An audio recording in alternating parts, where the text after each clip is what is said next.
Welcome to the Brews and Appraisal Views podcast, where we blend the art of appraising with a touch of insight and a dash of humor. Whether you're a trainee, a seasoned professional, or just curious about the appraisal world, you've come to the right place. So grab your favorite brew, relax, and join us for some expert tips, real-world stories, and valuable advice to help grow your appraisal business. I'm your host, Dan Lindeman, certified appraiser serving South Florida for over 20 years. Hey, welcome back, appraisers. Today we're going to dig into a question a lot of appraisers have asked at some point in their career. Is getting an appraisal designation really worth it? You've probably seen those letters after somebody's name, MAI, SRA, ASA, RAA, MNAA, and wondered, do they actually make a difference? Or are they just expensive like alphabet soup? So today we're going to have three appraisers. Bear with me because it's the first time I'm doing multiple guests, so please bear with me. Two of them have earned their designations, and one of them is in the process of earning their designation. So we wanted to cover some different perspectives on what the process is like, what the costs are, and what it really does for your business. And we'll cover which designations are out there, and then we'll cover each other's personal story as well. I'm going to represent the undesignated appraiser in this podcast, by the way. And all three appraisers are certified generals, and I'll let them introduce themselves. Well, we can start with Jack first. Hi, thank you very much. And my brew of choice is coffee today, so sorry to let anybody down. My name is Jack Lavoie. I'm from actually the Northeast. You can tell by the Boston accent. And I migrated to Fort Myers in 2019 full-time. I am certified general. However, my practice is residential. Do a fair amount of lending work, but I do a lot of non-lending work and specialize in some of the tough stuff. Love complex work, love specialty work, litigation. We do a lot of estates, divorces. FEMA 50 is big where we are with all the storms and so many properties in the flood zone. That's what I do. And Jack, what designations do you have? I have the SRA, and which is the residential appraisal designation, and then the AI-RRS, which is the residential review designation. So, all right, awesome. From Appraisal Institute, right? All right. Well, why don't you take it away, Ernie? Then, not designated from the Appraisal Institute. Go ahead. My name is Ernie Ramos. I am a certified general appraiser in the Chicago area. And we, as far as designations, I have an IFA, which is an independent fee appraiser, which merged with the American Society of Appraisers in, I would say, I think it was early 2018, I believe they merged, or maybe it was a little bit after that. So I have an IFA and an ASA designation, and it's residential driven. But again, I'm a certified general. We do a lot of focus on residential as well, similar to Jack. But we also do a lot of multifamily, a lot of vacant land, some small mixed use stuff, and more like mom and pop types of commercial and small industrial. Nothing really huge. And I would say still about 70% of my work is still in the residential area under 5 units. Cool. And Carlos? Hi, my name is Carlos Rodriguez, commercial real estate appraiser, certified general in South Florida. Been appraising since 2018. Actually, I started off on the brokerage side in 2016, and then I pivoted into the commercial real estate appraising in 2018, and been doing that ever since, and mainly in Miami, Florida, but cover the Tri-County area. And it's a great market here, specialize in industrial, retail centers, office, multi-tenant offices. South Florida, Miami's been really good real estate market. So, and you're pursuing what designation?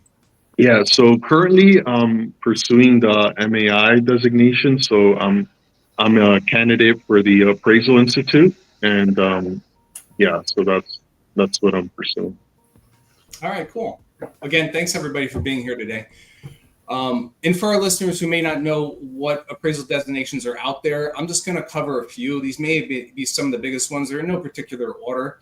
But we have the Appraisal Institute. They have the MAI, which is basically for commercial real estate. The SRA is for residential. And then the AI-RRS is for general review specialists. And then the AI-RRS is for residential review specialists. We have the ASA, which has the ASA designation, an accredited member designation, and then a personal property designation. The National Association of Realtors actually has some designations as well.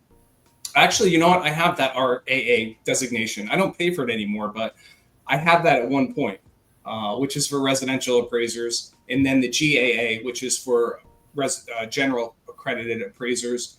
And then the independent fee appraisers merged with the ASA. So they're no longer there, but they still have their designations from the past. And those are the most of the big ones. Are there any other ones out there? Besides memberships, I guess, like the MNAA is a member of the National Association of Appraisers, just a membership designation. Right. And then maybe some associations, but I think those are the major ones. There's a few mail order ones, but so what's the process like? So I know, Carlos, you're the one that's going through this right now. So what is it like for you now, the process to get this? Yeah, so I would say it's a very intensive process, a lot of dedication, a lot of hours, a lot of studying, and yeah, the process for, let's say, the MAI, there's coursework, so it's a mix of different avenues. There's coursework. There's experience, so you need a specialized experience. And then there's also examinations, so you can say there's 3 parts to it. And yeah, the coursework, there's about 4 MAI level courses that you have to take through the Appraisal Institute. And luckily, I've been able to travel around the country because these courses are held in different places. In Chicago, I've been to Chicago, been to Houston, been to Nashville to take these courses with AI instructors. Then after the course, you have an exam. And so then that's one part of it. The other part is specialized experience, which you need a total of 4,500 hours, which is pretty big commitment of dedication to the craft. And so that's kind of the experiential aspect. And then there's the taking examination. So then that's currently in the process that I am in right now. I was able to taking the examinations, and one of them is the general course. Then there's the income, the cost, and then the sales. So it's 4 different exams. And there's also another aspect to it that's called the demo report, which I was able to recently complete. And it's basically doing an academic appraisal report and submitting it to the Institute. And you get graded and regarding that. So thinking about it a bit more, yeah, it's a pretty deep commitment to focus and achieve the designation. So how long would you say it's going to take from start to finish? Yeah. So the Appraisal Institute gives you about, I think, a 5-year window. And I think on the fast track, it'll probably take about 3 years. So I would say between 3 to 5 years to get basically get those 4 courses, get the demo report turned in, pass your 4 exams, get your experience while also producing, right? We have to produce. So it's, so yeah, typically seen between 3 to 5 years to get your designation. So, Jack, you're with the your SRA is with the Institute as well. Does that sound like how long it took you to earn yours? What was the process like? Was it similar? At least when did you earn it? How long ago? Sure. I finished and was finished in 2015 as far as my SRA, and then the review designation was added at a later point. But very similar. I think the residential path is going to be a little bit shorter because I think I think there are some more specialized courses. I agree with him that it's very intense. I will say this, by going through the process, it'll make you a better appraiser, let's say residential. The courses are top notch, and each one of them you're tested on. You're tested on each one of the courses going along. We had a similar.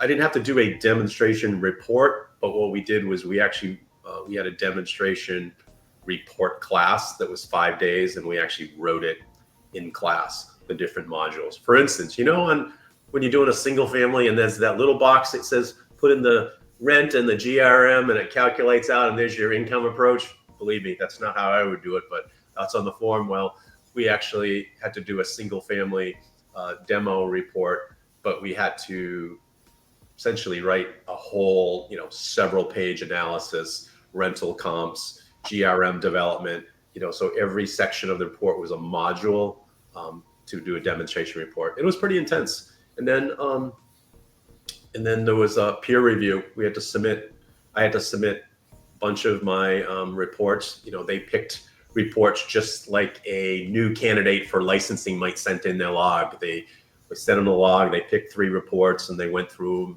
and asked you about it. Why did you do this? Why didn't you do this? And that was a good process. I remember my interview and it went well. But yeah, it was very rigorous. But I got to tell you, you go through it, you'll become a better appraiser. And the other thing I'll say is that when I was done, I felt like I owed it to myself to do better work after that. And and I think my career changed after that. So it made you go to a higher level, higher standard to myself, and it was a self reflection that I realized, and it opened the door to other opportunities that I've had. So. Nice. And Ernie, how about you? How long ago did you get your designations, and what was that process like? It was about 2019 was when I received it. The process is a little different. There isn't any specific coursework I had to take because I already have, I went through the certified residential classes and process and got residential certified, and I also did the certified general process of getting certified. So that was in a short time in the late 2000s or, before 2008 or so. But my classes, all my certified general classes were with the AI and really advanced. So I think any classes that it would require that I more than had them for the residential side of these designations. So it was the process. It was an application process. Getting a sponsor in the organization was part of it. What else was part of it? There was some ethics classes that I had to take, or an ethics class. And I think that the main part of it was the demonstration report and peer review. So, it was produce a narrative appraisal of a single family property, or not even necessarily single family, narrative appraisal of a residential property, and producing, evidence and display of all the approaches, kind of like Jack was saying. You're really, really doing an income approach on a single family property, I think was what I did on that one. And really breaking down rental comparables and where you derived your GRM. And not that I don't do that in the income properties I do, but it's not super common in single family either. And, even the way you had to do the cost was was a lot different than filling out the form. And the highest and best use was, real extensive. And, and granted, we try and do that in our day to day, or if we're doing single family lending, but, it's really, really performing these approaches and displaying your work and supporting every real aspect of it. And when I picked the property to do, I didn't realize that I had to do an income approach on it until after I submitted it. And then I would have chosen something different. I would have given them a multifamily just to mess with them or something, to where I already had all that information and evidence in there, or picked a property that was a rental market. But I did something with like a kind of upper end single family property that there was no rentals around. So I kind of had to redo some of the report.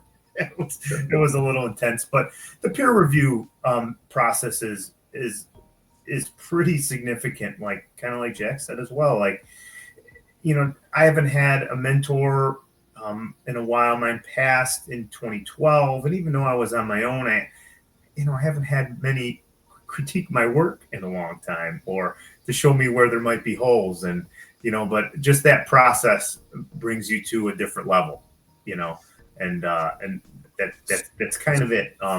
It was a long process to get that approved in that demonstration report, and but that was it. Me having all those classes made it so I didn't have to take a bunch more, but it's probably a lot easier because I've looked in the SRA. There was times I thought about being, going into the MAI program when I was with my mentor. But I have a passion a little bit for the residential side too. So I just thought that the ASA one, because I had a relationship with the IFA people because we had a Chicago chapter, and before they merged. So I thought that was a good fit for me at the time, especially because I knew they were merging with a bigger organization. And I wasn't necessarily sure that an SRA would advance my, just that I already had a certified general, and I would have to go back and take additional AI classes. And, it's still maybe an option for me in the future, but that's the process for me with the ASA. So you think your biggest challenge was the peer review or the demo report? Yeah, the demonstration report, I think. And Jack, you thought the same thing, that process? Yeah, mine was a little bit different though. I didn't have to pick at the time. I think there's several options you do. It was a course. There was a large case study. We had some data, and we had to write. We had to take the information and write the report. For instance, neighborhood, right? Neighborhood description. We had to write an extensive neighborhood based on information, market conditions. Site analysis wasn't, it's on, public water and sewer and it's level. I mean, it was an extensive. And that was done in a class together as in the class, but when I say in the class, it was there was a lecture during the day, and you spent from 5 o'clock that night to midnight, and you got up early. It was grueling. It was tiresome. 5 days? Is that what you said it was? Five consecutive days. Was in Chicago, Ernie. In Chicago, and it was long hours and writing and no template, no stuff. You started with a blank Word doc. Wow. And at the end, you wrote. It was essentially a narrative appraisal. We submitted them individually as like 10 different modules. Of neighborhood and assessment. Neighborhood description, market conditions, site analysis, improvements analysis. I don't have to go through them all. I think anybody listening to this podcast knows the elements.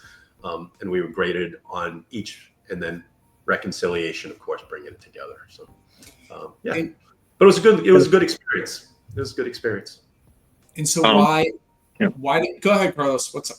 Yeah, I just wanted to add something. So the demo report, the Appraisal Institute, I think the past 5 or 10 years, I think traditionally it used to be there was kind of one way of doing the demo report, and that was basically on, like, as an appraiser, you're working your full-time job, and on your free time, you can just work on the report on the side. And some appraisers, that would take them a year, 2 years, 3 years. Some people would postpone it a lot. So I think about 10 years ago, the Appraisal Institute started this capstone program, which is a kind of hybrid program where you can do the demo report. You can start the demo report remotely where you live, and then you fly into Chicago, which I recently did, and for about a week you're there finishing your demo report. So it's an accelerated path, and that's something, let's say, newer that's occurred over the past 5 to 10 years, and it's been helpful for appraisers that we tend to be very busy with deadlines, and we can kind of just focus in these 2 months of dedicated focus on our demo report and get it completed. So I was able to go that path, which is a path of doing the demo report. And yeah, it was very intense. I flew to Chicago. I was at the headquarters there at the Appraisal Institute. I think it's 200 West Madison, if I recall correctly. And yeah, and yeah, it was a whole week of very intense focus on finishing the demo report, and I was able to complete it. And yeah, very, very intense. So just wanted to share how those kind of different options exist now. So regarding that, let's go back to the start. Why did you want a designation? What drove you? Was it a mentor? Was it you personally? What was the decision to get your designation or pursue it? Yeah, for me, several reasons. One, my background, I have a quite academic background. My undergrad, I studied philosophy, and then I did graduate school.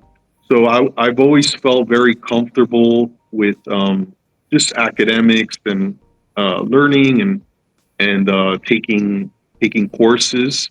So it fit very naturally when I started when I became an appraiser. It fit very naturally, kind of taking the courses and learning about your craft. So I really enjoyed that aspect. And I think me personally, most importantly, are the mentors in my professional life. I've been mentored by MAIs, and just seeing their level of professionalism and just their deep knowledge of the appraisal theories, and it's always great because by nature I lean very academic, so it's always great to like, let's say I'm appraising a multi-tenant industrial property, and I might have some let's say the highest and best use. There's some questions there, so it's always nice to be able to reach out to a MAI buddy and kind of get his thoughts on it. So for me, I've learned a lot from my commercial appraiser mentors, and many of them, almost all of them, have been MAIs, and they've always been very nice, very generous with their time and sharing their knowledge. So you just want to follow in that path, like that. This is working out well for them, and so this is the path you follow. And yeah, definitely, and yeah. So been cool. Kind of that. That's been my path. Nice, Jack. What'd you get first, the SRA or the review one?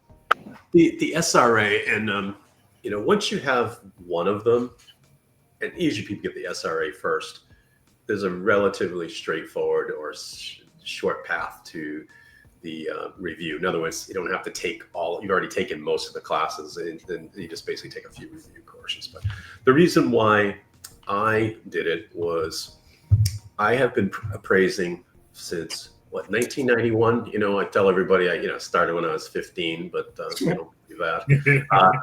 And I'll be honest, I started to get a little burnt out, and maybe a little underappreciated the fact that it's just I was putting out widgets, working for the banks, and I decided I want to do more private stuff, and I thought about it, and I decided that there was an appraiser in my market who similar experience, and he had got designated, and he was doing more private work, and he kind of inspired me, and I decided to do it.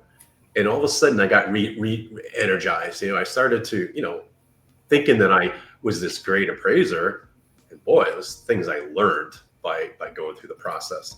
And all of a sudden I became more proud of what I did, and therefore my quality of work got better. And when your quality of work gets better after you get designated, you start approaching different types of assignments, and the way you communicate to lenders is with more confidence. And it just opened up. It was a turning point. It was the turning point from being just another guy to where I feel my career has been evolved into. And I feel like I'm a accomplished appraiser. I feel like I'm somebody that if you have an appraisal evaluation problem and you need to get something done, and that I'm the guy to call. And that probably wouldn't have happened if I hadn't gone through the program. Awesome. Ernie, how about you? What's the why did you choose this? What's the reason? So the guy that got me in the business, he's a family friend of my dad since they were little kids. His brother was my dad's best friend. He was an IFA guy. He was a residential guy, so he was a designated independent fee appraiser. And he brought me in somewhere around 2004. Well, I didn't last super long with him because I wanted to learn more than he could teach me, and I think I was helping him more with his tech than actually learning how to be a residential appraiser. Great guy. But after about 6 months, he could see I was hungrier for more. So I met his friend who was an MAI when I was taking my initial trainee tests. And he was the former director of the assessor county in Chicago. He was like a big time litigator, super established guy in the valuation industry in Chicago, just known for doing very complex stuff.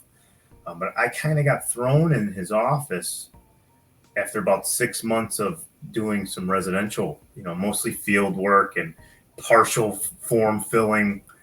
And so, and in that first couple days, of not even ever completing a residential appraisal from start to finish in those 6 months, because it just wasn't my position. It wasn't what he wanted me to do yet. I'm doing narrative commercial appraisals, because I got thrown in his office. It wasn't a choice, and it wasn't why I got into the business. But next thing you know, I'm learning from kind of a master, and he was, like I said, he was an MAI. So I worked with him for about 6 or 7 years. I did, without his approval, get my residential certification without asking him. Not that I needed to, it's that I didn't want him to pay for my education, because he offered, but I needed to survive. And it was in 2006, somewhere around there, where everybody's making a bunch of money in the in the real estate industry, and I'm slaving 10, 12 hours a day learning commercial, not making any money, and doing split fee stuff that would take 2 months to get paid, things like that. And while everybody's running around, making cash, collecting COD, doing 3 houses a day, and I'm just like sweating in an office, smelling like cigarettes. And I'm like, so what I would do once I got residential certified, I started, and I learned a bunch from him. I was able to do some residential on my own. So if I could do a couple residentials a week, then I could sit and devote most of my week to him, and learning and doing, more certified general related stuff in his office, or even if it was litigation residential that I was helping him with, that's what I was doing. So, we stayed really close. He taught me a ton. It just influenced me a ton. And, the market crashed, in 2008, 2009 or whatever, but I still worked with him and did some of my own stuff and stayed really close. But at that time, he wanted me to get my MAI, but I was still in this realm of trying to master the residential space first. I was just an okay residential appraiser still. I didn't. I'm still one of those. Yeah, I wasn't. I wasn't great yet. So I needed to kind of perfect that or know every aspect of it to be comfortable with it to really then move on if I wanted to be, a good commercial appraiser. So I did get my certified general soon after that, and I followed his path, and I took AI classes, which were super tough and similar to the designation classes. I'm sure that they're tough, they're hard, you learn a ton. Their classes are top notch, and the instructors are top notch, and what you learn is invaluable. But at the time, he wanted me to get my MAI, but I did a lot of residential. I kind of felt like I had a passion for that a little bit more. Though I was doing some commercial, it wasn't very efficient in his office, so it wasn't very fun. So I would go to these AI events, and I was 27 years old. So, I didn't belong in the room with these people. Because they were old? Is that what you're getting at? They were really old? Corduroy suits, and most people were over 60. So I felt really out of place. And Hey, Ernie. This is 20 years ago, though. You weren't there yet. And I'm not in my 20s anymore. I'm far from there. So I'm going to be there soon. But anyways, I just didn't feel like it was a place for me, especially still doing residential stuff, So I didn't pursue that MAI path at that time. And he passed away on me on a kind of fast in 2012 when, I always thought I'd have him for another 15 years from now to reach out to, whether we were working together or not. We would be making each other better by now. But I lost him. So I lost my connection with the Institute at that point. And back then the residential space was really weird and being taken over by AMCs. So, they didn't do a lot for the residential space back then. It was still very commercial orientated with the events and the stuff you see them kind of fighting for or not fighting for. Unlike now is a lot different. But, so I just lost my connection with the AI, and I just kept plugging away from there. And, after 2016 or 17, I was doing a lot of lending, single family lending work and kind of like Jack was saying, you get burnt out with that. And I had some issues with some clients or they had issues with some of my appraisers, and volume would fluctuate. And I had a young family at that time that I just started. And the fluctuation of lending work in the residential space is tough to deal with because, if you're dealing with it based on the market or interest rates, you're super busy one month, the rates change, or you might get blacklisted for not making a contract price. Then it's really low the next month. So, 2017 or so, I switched my business around to focusing on more private type appraisals, whether it be divorce and estate or litigation. And we do a lot of multifamily and trying to focus a lot there.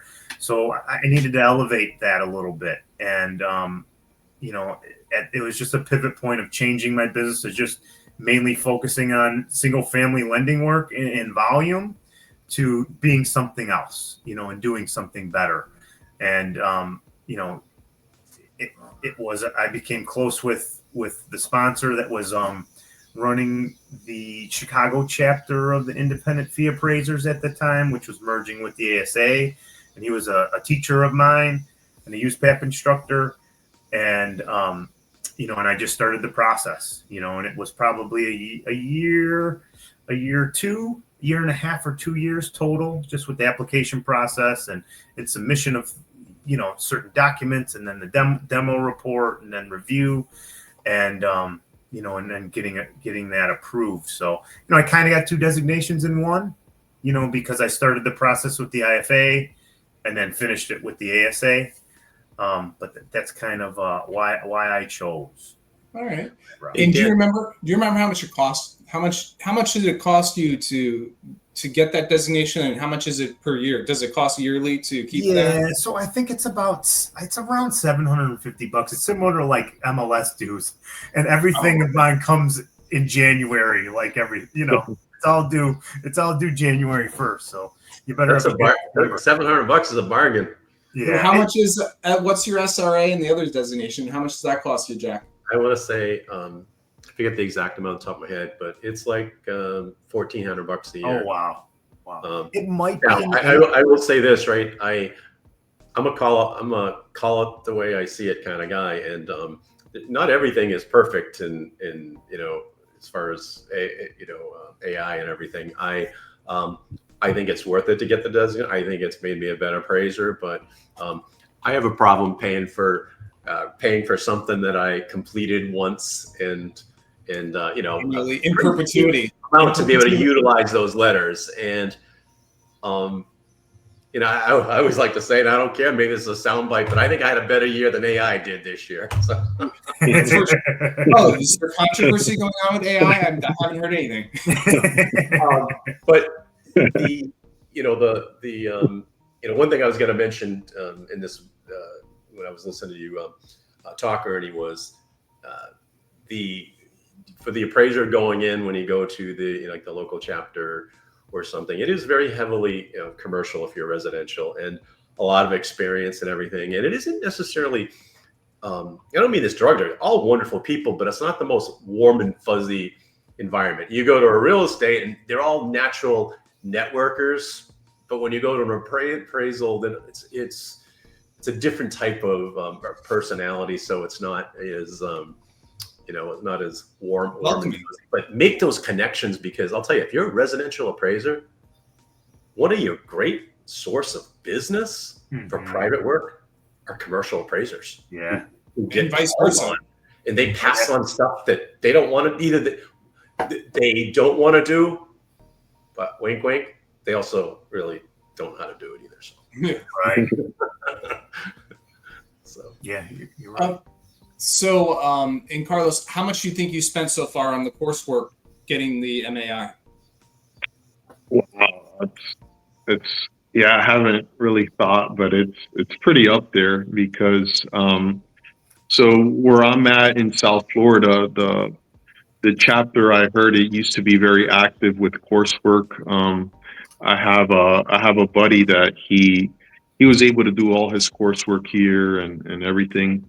But the past, I don't know, 5 to 10 years, there hasn't been a lot of activity with classes being by the South Florida chapter.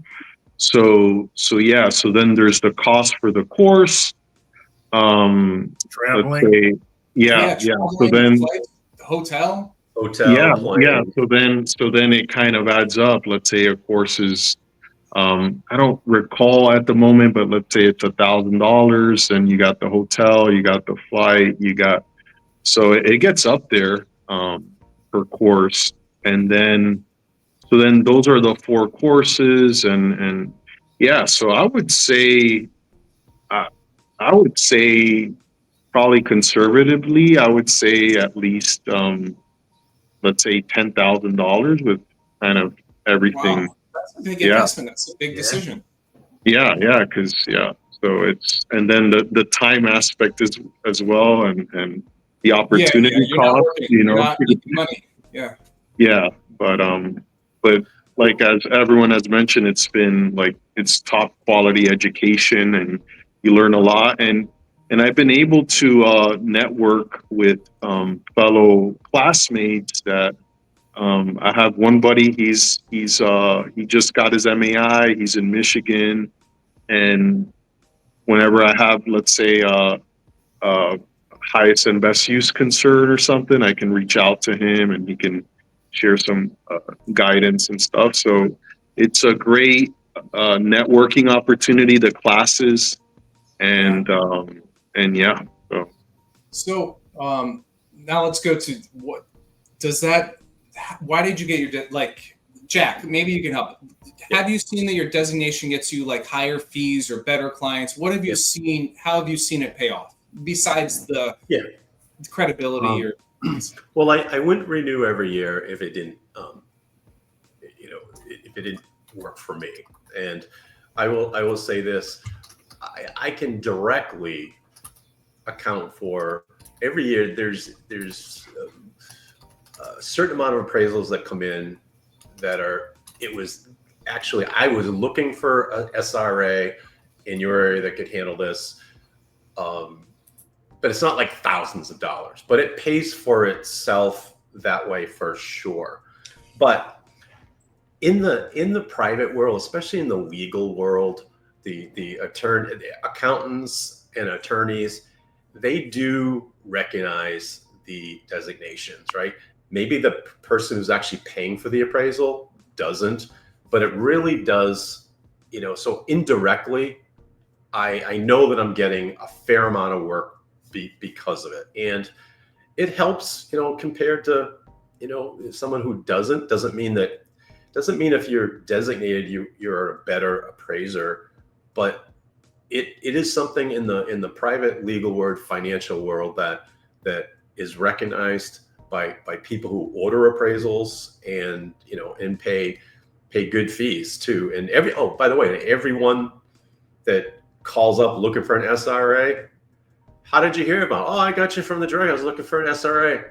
Ching ching. Yeah.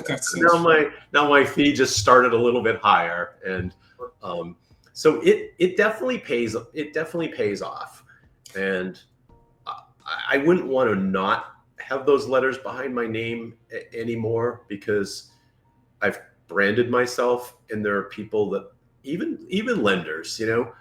I've approached lenders and said, hey, I understand we have a panel here. I've been trained. I've taken all kinds of courses on complex properties and situations, and I work on high-level appraisals. I says, if you ever have a complex property that you just can't get anybody to do, please call me.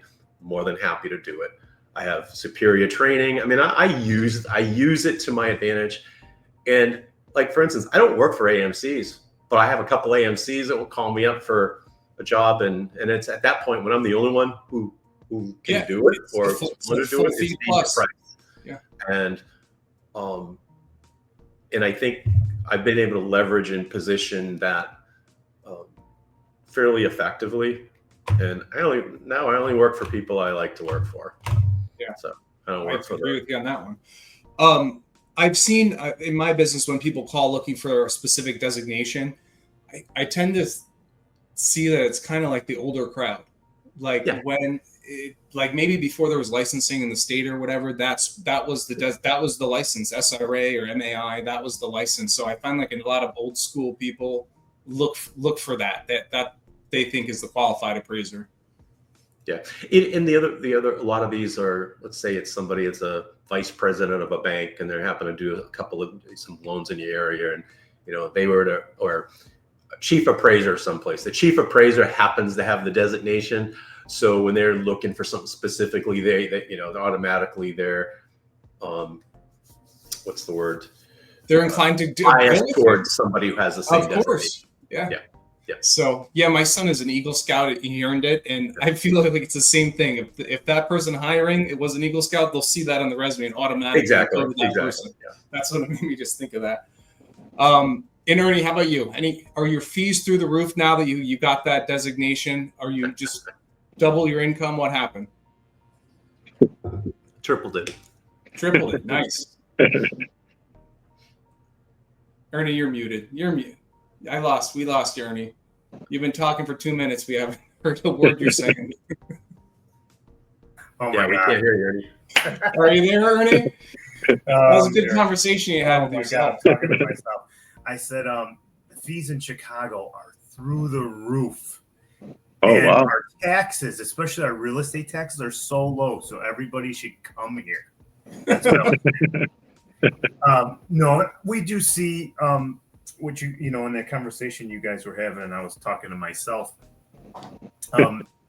When someone's calling looking for like a designated appraiser, you see it a lot on the commercial side, needing an MAI, and it makes sense in a lot of cases if it's something being litigated or something.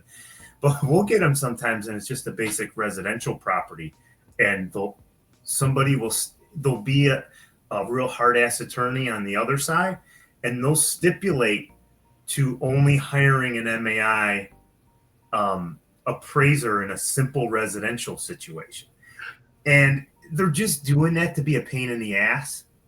And when I get calls like that, I'm like, you're not even going to find an MAI that's going to do a house, let alone a basic house there.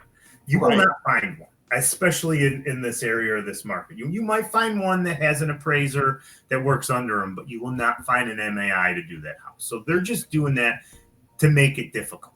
So, I don't have an MAI, nor do I need one to do that basic ranch or Chicago bungalow. It's one of my pet peeves. One of my pet peeves with AI is this. What's that?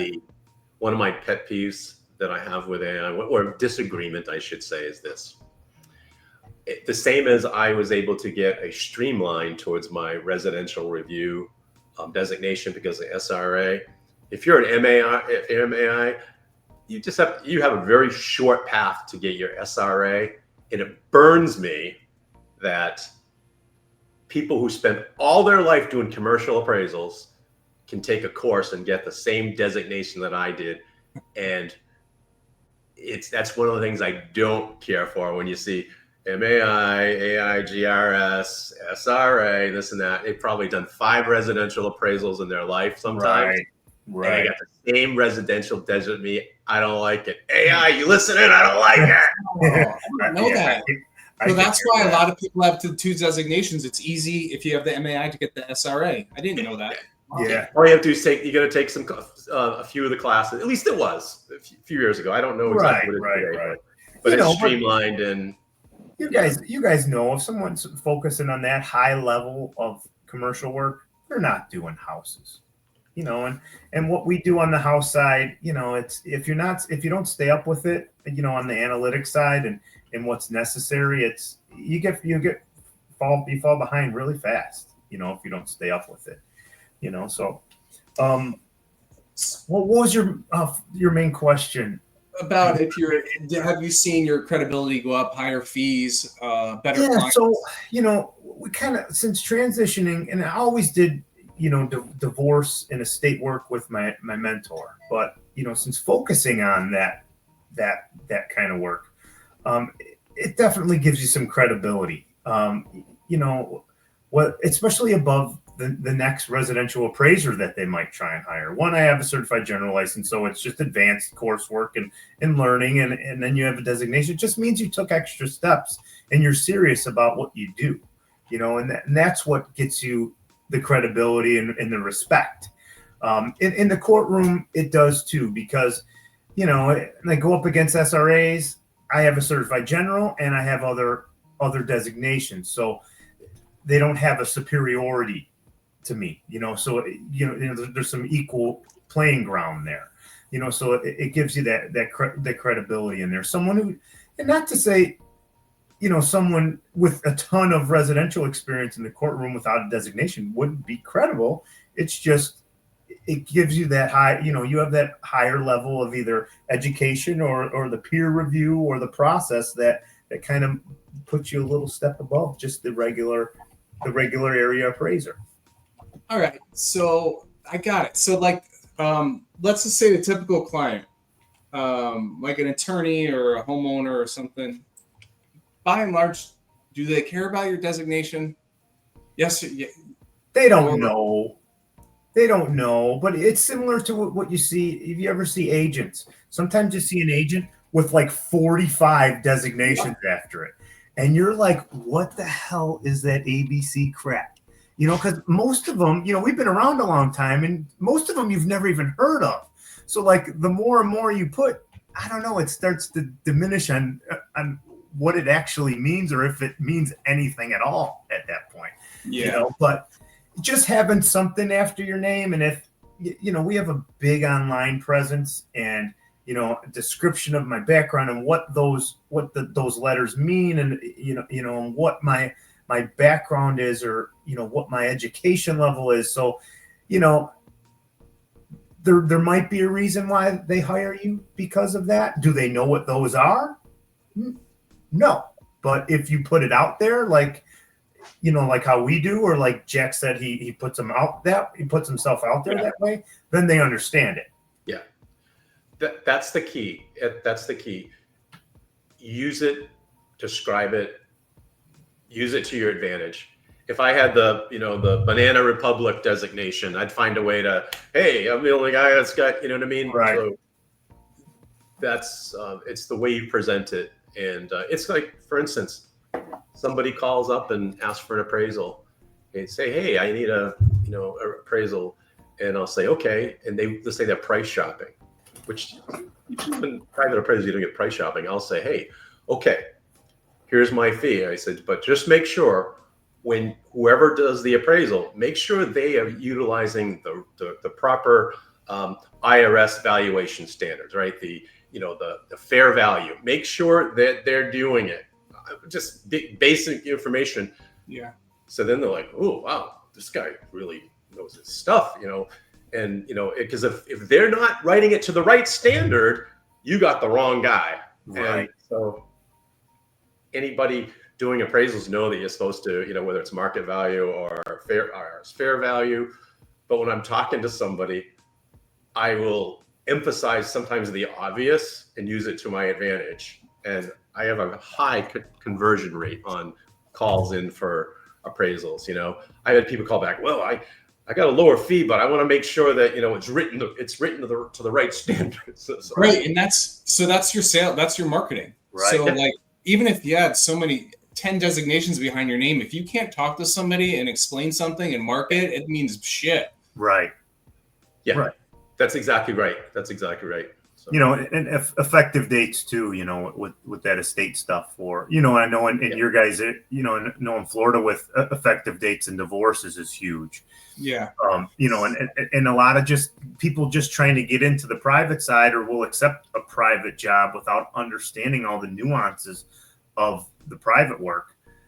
It's the best thing to explain it to them. Or what we do is, in articles I put out there and information on our website, or, if they are shopping, we say, hey, you don't hire us, fine, but, check, their license credential, if they have any designations, if they actually do private work and estate work, and if they do divorces, will they go to court for you? We just throw things like that out there to ask, so it educates them. But, whether they're looking for a cheap appraisal, or whether, they're going to hire you, yes or no, at least that you educated them, Right. It's just being natural and explaining your job and what you're going to do and how you're going to do it. And that's, I think, the biggest conversion rate is when you do that with people and actually talk with them, instead of saying, hey, yeah, it'll be $500 and then that's Absolutely. it. And if you leave the conversation there, but you say, I'm going to do X, Y, and Z, and then, oh yeah, we need the correct definition of value, or this effective date, or I work with a lot of these clients. That's the biggest thing with this private work is that.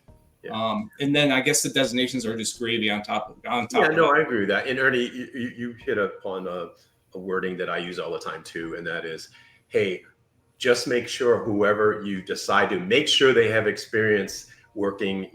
They don't just do lender work. They need to, make sure they have someone experienced in estate appraisals, and they may not call anybody after that. Right.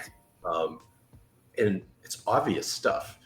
It reminds me of one time when I was a real estate broker. I lost a listing one time to an old lady, and I ran into her one day and said, "Hey, how come you use this person? Use this? We're just talking." She said, "Oh, I'm sorry, but this guy that came in said that he was going to take my information. He was going to put it into a system where 500 different real estate agents in the area could have access to it, so it'd have 500 agents could sell it instead of."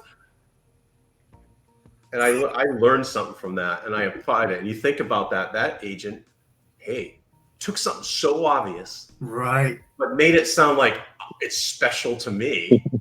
Yeah. And I mean, that was you're like, good job on that agent. Let me tell you, that was pretty damn smart. Not only that, it's going to go out to 5,000 platforms across the internet. Absolutely. And it's amazing. I'm going to push it out there. Oh, yeah, you just inputted an MLS listing. Great job. So Dan, you're very good at you're all good at private appraisals, and you do it because you do a little bit of that when you're selling your services. You're telling them, you know, what you do, but you're not assuming they know the difference. You're putting it out there, and so the MLS stuff. She thought you were just going to put a sign out in front, and that's it with your face on it. Hey, I'm designated.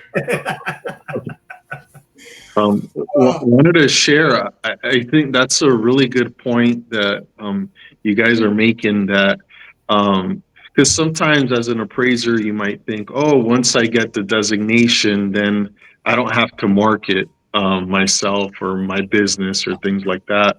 But that's a great point. That having the designation is a great marketing tool.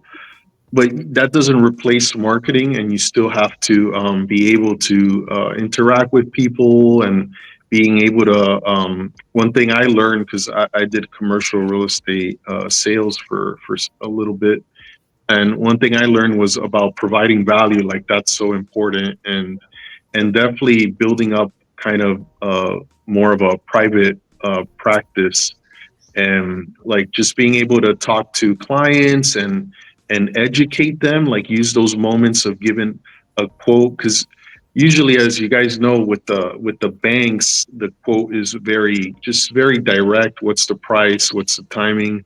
But in the private practice, we have opportunities to talk to the clients, educate the clients, and kind of, oh, what's the like property address? Then I always try to do preliminary research and share a little bit of what I found and this and that. And that's been very helpful for me to market myself, present myself as a professional, adding value, and hopefully getting that job. So yeah. Yeah. You know what? Actually, you know what? I think the referral network should start having a designation for like marketing, sales, and customer service. Maybe I'll come up with some designations for that. Yeah. Be like, hey, take a marketing class, learn sales and customer service. I think those are 3 things appraisers suck at. And the MCS designation. ARN. Yep, there you go. I like it. SRA, AI-RRS, MCS. I've seen people put CRA after their name. Certified Residential Appraiser. Oh my Make God. it look like that's a designation. I don't know if they're doing it on purpose or That is a designation, or at least it was. Really? Wow. Yeah, it was what I refer to as a mail order one. You know, hey, you fill out an application, you experience, and you. I mean, that's just initialing your license. That's but he's selling himself. There you go. He's got that CRA. Right. He's marketing that himself. I feel like I don't have that CRA. So what advice do you have for other appraisers out there? Would you still pursue a designation? Ernie? I want to share a little bit about that. So I'll give an example. I went to an appraisal, and I'm a member of my Illinois coalition, like a committee with them. And I've been a member just of the coalition for a while. And, you know, before COVID, we had tons of events in person and educational events and seminars. They were great. And since after COVID, everything's went remote for the most part. And it just kind of sucks because you don't get to do that networking that, you know, that you guys were talking about. But I went to an AI and coalition event. It was last Thursday. You know, and it was a trainee kind of event to meet mentors. It was freaking awesome. You know, I know some people there, and I have a close MAI friend we refer a lot of business through, and not through your network. But we refer them a ton, you know, and they refer us a ton too. Sure. But it was a great event. Like you guys were, like Jack was saying, AI has had its issues this year and its political crap that goes on, and whatever. There's a lot of great people, and if you do belong to that organization and you don't get into the politics part, there's a lot of great opportunities there for networking and great people to meet, and networking to advance your career, for you to refer to them, then to refer to you, or working relationships, and it's just a good thing to do. Regardless of, again, what's going on with the AI, I didn't see it at this event, and in the past, going to events, I didn't see issues there. Networking is an awesome thing for us to do. And like Dan said, like you said, we're not great marketers or networkers, but, to be an independent appraiser, you have to be a good business owner and be a good networker. As far as recommendations for the ASA, when I first got designated, our Chicago chapter was still kind of live or in lingo, but it's kind of been depleted. And we don't have a Chicago chapter. It's just an overall American Society of Appraisers chapter. And I went to some events early on, and I met a lot of personal property and business appraisers. And boy, are they stress-free without any regulations. They're some happy people. Oh. Not miserable like some of us get sometimes. Yeah. But, it was great. The problem is I don't know if it's COVID or the fact that we don't have a Chicago chapter, but I have not been invited to many events since. We haven't had much education with the ASA that is focused in Chicago like the AI does. I'm lucky if I was part of the AI because the home is here. So that they have a lot of events.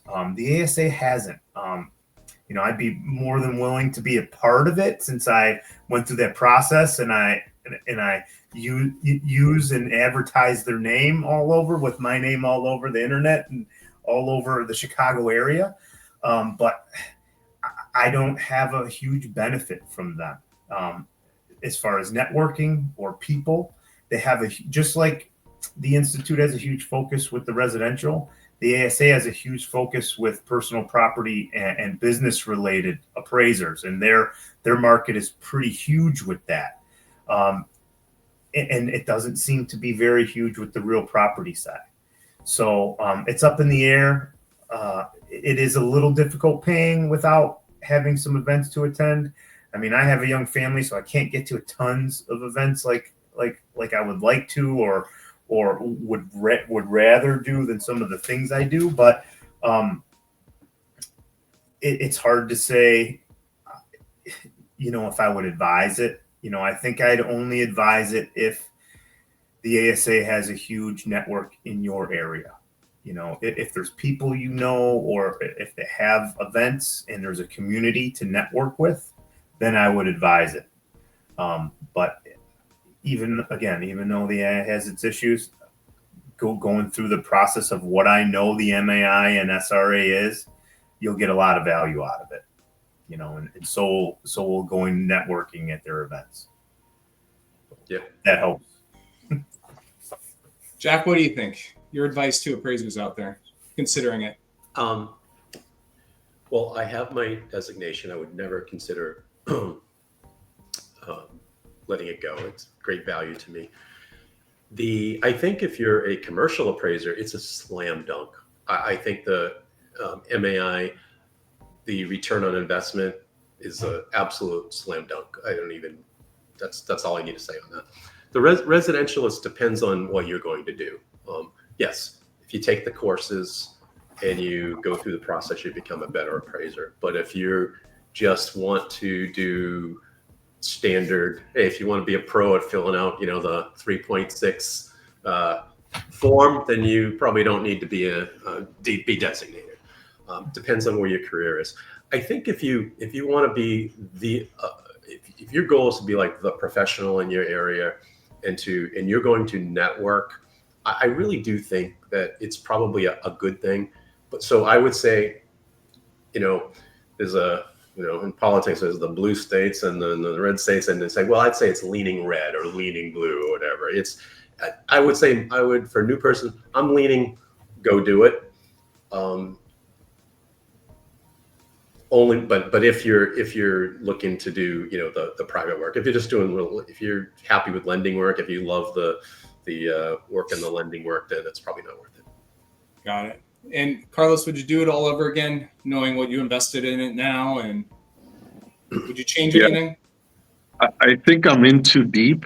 If you get a refund right now. You're on the right path. It's worth it. But I would say it's been quite a journey. I've been able to definitely learn a lot.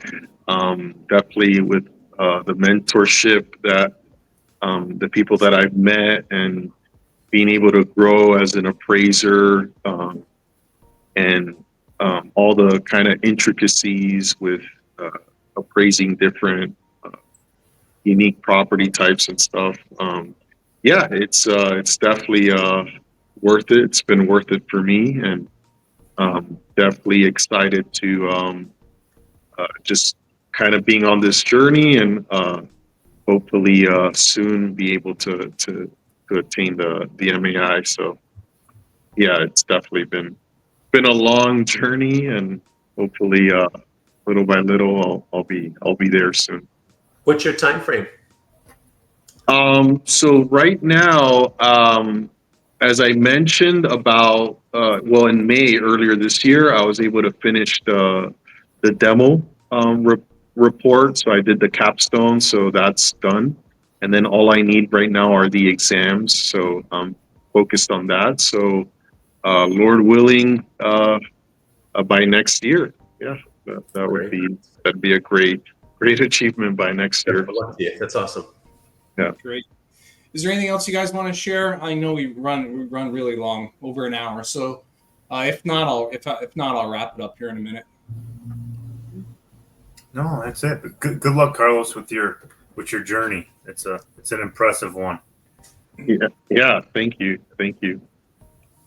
Yeah, nice to meet you, Carlos. Dan, finally good to see you face to face, even if it's electronically. And Ernie, it's always a good time. When are you going to come down to Southwest Florida again, so we can go and have another soon? I hope. Yeah, thanks for that invite over there while you were visiting, Ernie. I appreciate that. There was no invite. Okay. All right, so that's a wrap. A few years ago, before we met. So, Carlos, Jack, Ernie, thanks very much for being a guest and sharing your journey about the good, the bad, and the ugly about the designation process.